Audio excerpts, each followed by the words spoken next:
அராஜகம் என்ன பார்த்துருக்கு. என்ன மாதிரி நான் தைரியத்தின் உச்சி, என்னுடைய உயிர் வாசல் எது போனாலும் கவலைப்பட மாட்டேன். இது முடிவு கட்டாம விட மாட்டேன். இவங்களாம் ஏன் டாக்டருக்கு படிச்சாங்கன்னு தெரியல. ஏன்னா நான் தப்பு பண்ணல. நான்லாம் வந்து என்னை பற்றியா நான் சொல்லக்கூடாது. நான் ஒரு வித்தியாசமான மனிதன். இப்போ 4ஆம் தேதி எனக்கு ஏதாவது நடந்ததுன்னா என் பொண்டாட்டி பிள்ளைக்கு யார் போய் சொல்லுவீங்க? போலீஸ் மேலே நம்பிக்கை இல்லை.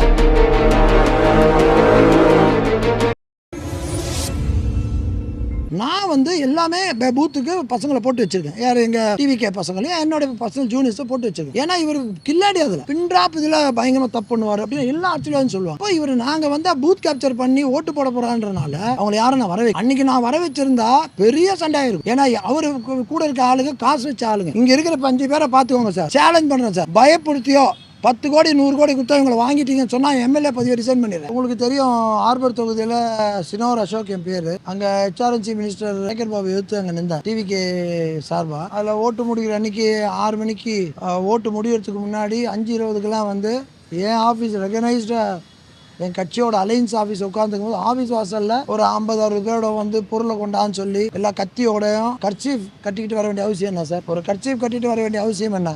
ஒரு மாஸ்க் போட்டுருந்தாலும் பரவாயில்ல. அப்போ வந்து ஒரு முடிவோடு வந்திருக்காங்க. வந்து போயிட்டு என்னை வயிற்றில் வந்து இந்த 2 செல்ஃபோன் வச்சுருந்தாரு. வயிற்றில் உன்னை போட்டுருவேன்னு சொன்னார். போட்டுருவேன்னு சொல்லி 2-3 நாள் சொன்னார். அதுக்கப்புறம் பார்த்தா நேற்று நைட்டு எங்கள் டி ஏரியாவில் சந்தேகப்படுற அளவுக்கு எங்கள் ஏரியாவில் ஒரு 4 ஆட்டோவில் வந்துட்டு போயிட்டு இருக்காங்க, அதெல்லாம் பண்ணிருக்காங்க. இப்போ 4ஆம் தேதி எங்களுக்கு எலெக்ஷன் கவுண்டிங் குயின் மேரிஸ் காலேஜில். அதனால் இது வந்து நான் நார்மல் ப்ரெஸ் மீட்டாக மொத்தம் தயவுசெய்து எடுத்துக்காதீங்க. உங்கள் பிரதர்ஸாக நான் சொல்கிறேன். வயசில் பெரிய வந்து அண்ணன், வயசு வச்சுன்னா வந்தால் தம்பியாக நான் சொல்கிறேன். இப்போ சொசைட்டியை மாற்ற வேண்டிய டைம் இது. ப்ரெஸ்ஸு, நீங்கள் சம்பளம் இதெல்லாம் தான் மறந்து நியாயத்தின் பின்னாடி தயவுசெய்து நில்லுங்க. நான் பாட்டு என் கேன்வஸ் தான் பண்ணிட்டு இருக்கேன். நான் ரோட்ல போகும்போது இஷ்யூ வந்திருந்தா பரவாயில்ல. என்னோட ஆஃபீஸை வந்து கூப்பிட்டு மெட்டானா அந்த அளவுக்கு பீகார் ஆகலை நம்ம நாடுன்னு நினைக்கிறேன். எனக்கு 60 வயசு ஆயிடுச்சு. ஆனால் இந்த மாதிரி ஒரு தொகுதி சென்னையில் இருக்கிறது எனக்கே தெரியாது. வெக்கமா இருக்கு. நான் ஒரு அட்வொகேட்டு எல்லாம் பார்த்துருக்கேன். வெக்கமா இருக்கு. நான் கிராமத்தில் கூட கேள்விப்பட்ட விஷயம் சிட்டிக்குள்ள நடக்குது. ஒரு அடிமத்தம் நிறைய விஷயம். ஒரு பொண்ணை போய் ஏதோ ஓட்டு போடல சப்போர்ட் பண்ணா டிவி கேட்டு டேய் குடுறாத இந்த ஜாக்கெட்டை பிடிச்சி விடான்னு சொல்றேன். அந்த ஊர்ல கேட்கறதுக்கு பயப்படுறாங்க. இந்த சினிமாவில் வரும் தெரியுமா, ஒரு வில்லன் வரும்போது அப்படியே லெஃப்ட் ரைட்ல திரும்புற மாதிரி எல்லாரும் ஓடி ஒழிஞ்சிக்கிறாங்க. தான் மாதிரி அராஜகம் நான் பார்த்ததே கிடையாது. சரி, அதை அப்படி மிரட்டிக்கிட்டு ஓட்டு வாங்க வச்சிருக்கான்னு பார்த்தா ஆட்ட கட்சி மாட்ட கட்சி கேண்டிடேட்களே வந்துட்டார். வேட்பாளர்களே வந்து உன்னை போட்டுருவேன்னு சொல்லி பக்கத்து அவ்வளோ போலீஸ் நிற்குது. நாங்கள் போய் போலீஸ் கம்பெனிக்கும் போலீஸ் எல்லாம் வருது. போலீஸ் எல்லாம் வந்து நான் வெளியே போயிட்டா வேனில் வந்து எங்காலும் வெட்டி சார்ஜ் பண்ணி கூப்பிட்டு வரேன். இப்போ இதே கமிஷன் ஆஃபீஸர் சொல்லி நின்று சொல்கிறேன். போலீஸில் நல்லவங்க இருக்காங்க. நானும் எங்கள் தாத்தா எங்கள் மாமா எல்லாருமே டிபார்ட்மெண்ட் தான். நான் போலீஸ் என்னைக்கு மதிக்கிறேன். ஆனால் தப்பான போலீஸ்க்கு நான் என்றைக்குமே உடனே போக மாட்டேன். உங்களுக்கு தெரியும், நல்லவங்களுக்கு தான் மரியாதை. அதில் வந்து பார்த்தா அங்கேருந்த போலீஸ் ஆல்மோஸ்ட் ஒரு 50 கான்ஸ்டபிள் லெவலில் எஸ்ஐ லெவலுக்கு விட்டுருங்க. அவங்களாம் பாவம். மேலே எடுத்து சொல்கிறத அவங்க செஞ்சாங்க. ஒரு IPS ஆஃபீஸர் செய்கிறாருங்க தப்பு. ஒரு அசிஸ்டன்ட் கமிஷனர் செய்கிறாரு தப்பு. என்ன அராஜகம்! இதெல்லாம் முடிவு கட்டுவேன். என்னுடைய உயிர் வாசல் எது போனாலும் கவலைப்பட மாட்டேன். இது முடிவு கட்டாம விட மாட்டேன். ஒரு கவர்மெண்ட் ஆஃபீஸர் கவர்மெண்ட் சம்பளத்தை வாங்கிக்கிட்டு ஒரு மினிஸ்டருக்கு ஒரு சேலரி வாங்கின மாதிரி இருக்காங்க. என்ன கொடுமை இது! ஒரு போலீஸ் அவங்கெல்லாம் கீழே இருக்கவங்களை விட்டுருங்க, பாவம். அவங்க ஒரு எஸ்ஐ ரேஞ்சிருக்க பாவம், ஒரு இன்ஸ்பெக்டர் ரேஞ்சிருக்க பாவம். ஒரு மேல் ஆஃபீஸர் பண்ணுறாங்க சார் கண்ட்ரோல் வச்சுக்கிட்டு. நாங்கள் கம்ப்ளைண்ட் பண்ணி வந்து எங்களை அடித்து தூக்கிட்டு போகிறாங்க, எங்கள் ஆளுங்களை அடித்து தூக்கிட்டு போகிறாங்க.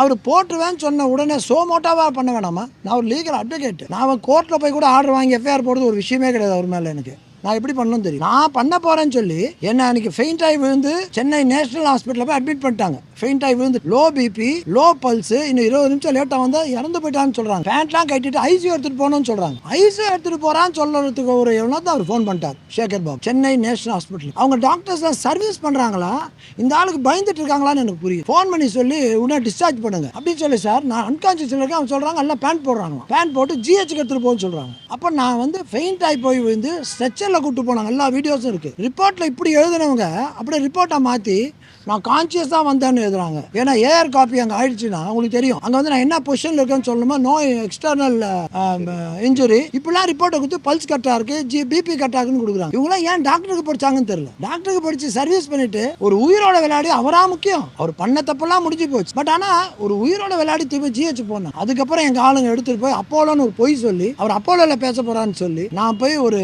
சிம்ஸில் போய் அட்மிட் பண்ணேன். இவ்வளோ பெரிய அராஜகம் நான் பார்த்துருக்கேன். என்ன மாதிரி நான் தைரியத்தின் உச்சி, உலகத்திலே பணக்கார தைரியக்காரன் சொல்லுவாங்க, உலகத்துல தைரியக்காரன் யாருன்னா சினோரா அசோக். நீங்க ரெக்கார்ட் பண்ணிக்கோங்க, உலகத்திலே தைரியக்காரன் சினோரா அசோக். எல்லாரும் நியாயத்துல லீகலா போராடுவேன், இல்லீகல் போக மாட்டேன். அவ்வளவு தைரியக்காரி. என்னையே ஆம்புலன்ஸை சுத்த விட்டு அதை விட்டு போய் தங்குறாங்க. சிம்ஸ்ல ஆளை போட்டு விசாரிக்கிறாங்க. என்ன இதுல சொல்றாரா அவரு, நான் 3 பேர் ஜிஹெச்ல போட்டு வச்சுட்டேன், நான் அடிச்சா மாதிரியும் எல்லா வீடியோல ரெக்கார்டு இருக்கு. நான் இப்படி நின்றதை தவிர அவர் பேச தவிர நான் என்ன பண்ணேன்? நான் அடிச்சேன். அவங்க கத்தி வச்சுக்கிட்டு நான் அடிக்க முடியுமா? முதல்ல நான் அடிச்சேன்னு சொல்லி 3 பேர் அட்மிட் பண்ணிருக்காங்க. நான் எஃப்ஐஆர் கொடுத்தா அவர் எஃப்ஐஆர் 3 கம்ப்ளைண்ட் கொடுப்பாராம். நான் ஒரு அட்வொகேட்டுக்கு எது முக்கியம்னு தெரியாதா? எஃப்ஐஆர்லாம் எங்களுக்கு எப்படின்னா உண்மையான போட்டு எஃப்ஐஆரே நாங்க ஃபைட் பண்றாள். உண்மையா தப்பு பண்ணிட்டு பண்றதுக்கே நாங்க வந்து பண்றோம். பொய்யான கம்ப்ளைண்ட் கொடுத்து போற எஃப்ஐஆர் நான் குழந்தைகளை விளையாடுற மாதிரி விளையாடும். அது அவருக்கு தெரியாது. இவர் எல்லாரையும் கோழைகளை பார்த்திருப்பாரு. என்ன மாதிரி வீரன் சந்திக்கல. 4ஆம் எலெக்ஷன் ரிசல்ட்டுக்கு அப்புறம் அவர் சந்திப்பாரு.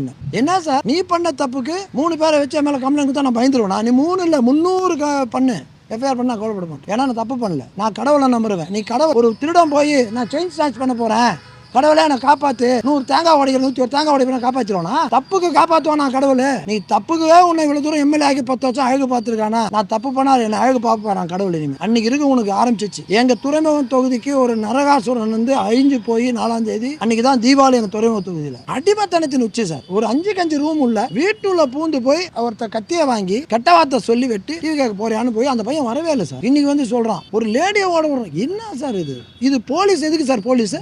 எதுக்கு சார் கமிஷன் ஆபீஸ்? என்ன சார் ஜனநாயகம்? நீ என்ன சம்பாதித்துக்காக போலீஸ் உட்கார்ந்துட்டு இருக்கீங்களா? நான் பேசுறது தப்பான போலீஸ்க்கு சொல்றேன். ஐ சல்யூட் தி போலீஸ், ஆல்வேஸ் நான் ரெஸ்பெக்ட் தி போலீஸ். இப்போ அடிஷனல் கமிஷனர் பாத்திரம் நம்பி தான் இப்போ கொடுத்துட்டு வந்திருக்கேன். அவர் மேல நியாயம் கிடைக்கும்னு நம்பி கொடுத்துட்டு வந்திருக்கேன். கம்ப்ளைண்ட் அவர் மேல எஃப்ஐஆர் போடுறதுக்கு கிடையாது. என்னுடைய உயிர் பாதுகாப்பு சொல்றீங்கல்ல சார். ஒரு புலி ஒரு சிங்கம் அழிஞ்சு போகக்கூடாதுன்னு சொல்லி அந்த புலி சிங்கத்தை ஊர்ல இருந்து எடுத்துட்டு வந்து வளர்த்து அந்த இது அழிஞ்சிடக்கூடாது அப்படின்னு ஜீன் அழிஞ்சிடக்கூடாது பண்ற மாதிரி நான்லாம் வந்து என்ன பத்தியா நான் சொல்லக்கூடாது. நான் ஒரு வித்தியாசமான மனிதன், கரப்டட் இல்லாத மனிதன். எனக்கு வந்து உயிர் பாதுகாப்பு கேட்டு பெய்டு இதுதான் கேட்கும். அது கொடுத்து அப்படி சார் இதனால சண்டாண்டு சார் அவர் திருப்பிறதே ஒரு பழக்கம் சார். அதாவது நான் உள்ள உட்காந்துட்டு இருக்கேன்.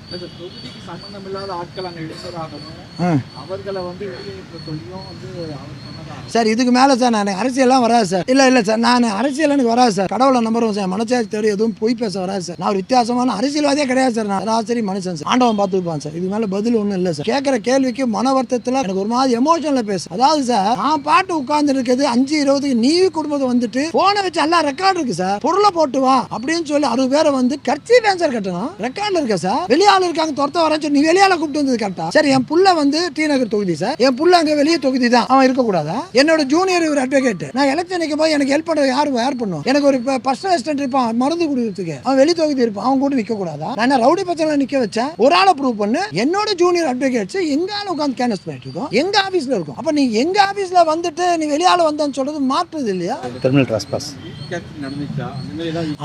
அதாவது தேங்க்யூ சார், தேங்க்யூ. அதாவது இதை பண்ணும்போது சார் நான் எம்எல்ஏ ஆன பிறகு ரிசைன் பண்றேன். இந்த 5 பேர் நோட் பண்ணிக்கோங்க. இந்த 4 பேர் என் கூட எல்லாம் காசுக்காக வரவங்க கிடையாது. ஆனா அவர் கூட இருக்கவங்க காசுக்காக. அவர் கூட இருக்கவங்களே எனக்கு போன் பண்ணி நிறைய மெசேஜ் கொடுக்கும். ஏன்னா உன்னோட ஹேபிட்ஸ் இல்ல, ஆட்டிடியூட் சார். ஒரு காக்கா இருந்தா 100 காக்கா மேல சுத்துது. ஒரு மனுஷனுக்கு மனுஷன் தான் சார் ஆறுது. நீ அந்த மனுஷங்களே மிருகமாய் நடந்துட்டா எப்படி உன் கூட நிப்பான்? உன் கூட யாருமே இல்ல. எப்ப தெரியுமா நீ தோத்த பிறகு உன் பின்னாடி ஆள் இல்லன்னு ஏங்க வைப்பார். அன்னைக்குதான் நீ பண்ண தப்பு தெரியும். இப்ப தெரியாது, ஈச்சால படுக்கும்போது தெரியும் வலி.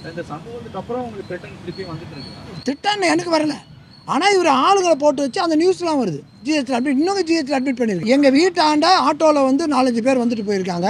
இதே மாதிரி கட்சி கட்டிக்கிட்டு வந்து போயிருக்காங்க. என் வேலைக்காரமாக தெரியல அயன் பண்ணுறவன் சொல்கிறோம் சார் யாரும் வந்து இது மாதிரி நடந்ததே கிடையாது. நான் பாதுகாப்பு இருந்து போலீஸ்காப்பில் இது கேட்டிருக்கேன். பிஎஸ்ஓ கன்மேன் நான் பே பண்ண செக்யூரிட்டி கேட்டேன். ஏன்னா 4ஆம் தேதி கவுண்டிங் உங்களுக்கு தெரியும். சேப்பாக்கு அது எல்லாமே அங்கே வருது. அது பெரிய உங்களுக்கு தெரியும். நான் யாரும் சொல்ல வேணாம் சார். நான் கட்சி பேரே சொல்லுவேன். உங்கள் மனசாட்சி தொட்டு கட்டுப்பாட்டுக்கு உங்களுக்கு யார் பண்ணுவாங்கன்னு தெரியும். அவ்வளோ பேர் 5 தொகுதி சேர்ந்து நடக்குது. அங்கே ஒரு பெரிய ஒரு மாஸ்டர் பிளான் வச்சுருக்கா அவங்க வந்து நியூஸ் ஜெயிச்சு. ஏன்னா ஜெயிக்கிறது ஏன் சார் வாக்குச்சாவடி குயின் மேரிஸ் காலேஜ் அதில் வந்து எங்களுக்கு நியூஸ். அதில் வந்து என்னன்னா சார் ஃபுல் லீடிங்கில் வந்துட்டோம்னா யாரும் ஒன்றும் பண்ண முடியாது. நேராக 300 ஓட்டு 400-500 வருதுன்னு வச்சுக்கோங்க. ஃபார் எக்ஸாம்பிள் நான் வந்து கடவுள் கிடையாது. நான் லீடிங்கில் ஜெயிப்பேன். அவங்கள மாதிரி போய் சொல்ல விரும்பல. மாதிரி அப்பா நான் லீடிங்கில் ஜெயிப்பேன். போய் கீழே கட்சிக்கு இண்டிபெண்ட் நிற்கிறேன் நான் ஜெயிச்சிருவேன் எம்எல்ஏ ஆயிடுவேன். நான் அப்படி சொல்ல வரல. நான் ஜெயிச்சிருவேன்னு சொல்றது வந்து மார்ஜினில் தான் ஜெயிப்பேன்னு சொல்லுவேன். லீடிங்கில் ஜெயிப்பேன்னு தெரியல, அது அளவுக்கு தெரியல. இந்த மார்ஜினில் வரும்போது பூத்தில் உட்காரவங்க எல்லாம் மிரட்டுறதுக்காக டிவி கேட்கற போன தைரியமான தம்பிங்களை போட்டு வச்சிருக்கேன் பூத் கவுண்டிங். ஏன்னா நீ அவங்களை ஒன்றுமே பண்ண முடியும். அங்கே பண்ணுறதா பிளான் வச்சிருக்காங்க. அப்போ அது அந்த டைமில் எனக்கு பாதுகாப்புக்கு ஒரு கன்மேன் இருந்தால் எனக்கு நல்லது தானே. ஏன்னா இன்னும் ஆட்சி 4ஆவது வரைக்கும் அவங்க ஆட்சி தான் இருக்கு. அப்போ போலீஸ் எல்லாம் பயப்படுறாங்க. மனசார பண்ணுறாங்கன்னு சொல்ல வரமா. ஒரு மேல் ஆஃபீஸர் பயந்தானே சார் ஆகணும். நான் சொல்லும் போது இவங்க கேட்டு தான் ஆகணும். இந்த மாதிரி சபார்டினேட் சொல்றதை கேட்டாகிறதுல இருக்காங்களோ யாரும் மனசாட்சி இல்லாத போலீஸ்காரங்களும் மனுஷன் தானுங்க சார். தப்பு செய்யல. மேலே சொல்லிட்டான் விருப்பம் இல்லாமல் செய்யறாங்க. அதில் நிறைய பெரிய போலீஸ் தான் எனக்கே ஃபோன் பண்ணு, சார் இப்படிலாம் இருக்கு பார்த்துக்கோங்க, நான் ஒன்றும் பண்ண முடியாது, மேலே சொல்லலாம் செய்யணும்னு சொல்கிறான். நிறைய ஆஃபீஸர்ஸ் எல்லாருமே கண்ணு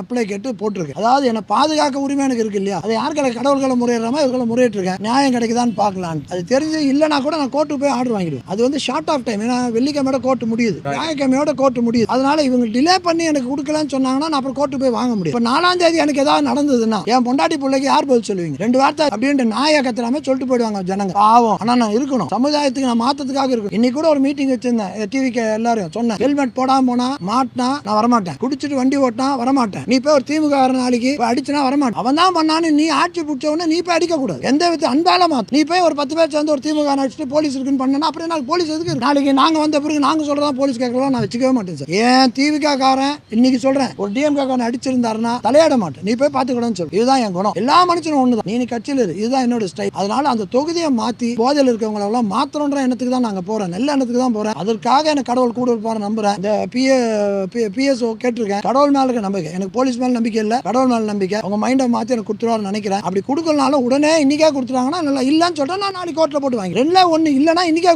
இழுத்தடிச்சு இந்த பர்மிஷன் டிவிக்கே கொடுத்தா மாதிரி பண்ணாது. அதான் போலீஸ் கேட்டுக்கொண்டது. கமிஷனரை நம்புறேன், அடிஷனல் கமிஷனர் நம்புறேன், வேற யாரும் நான் நம்பல.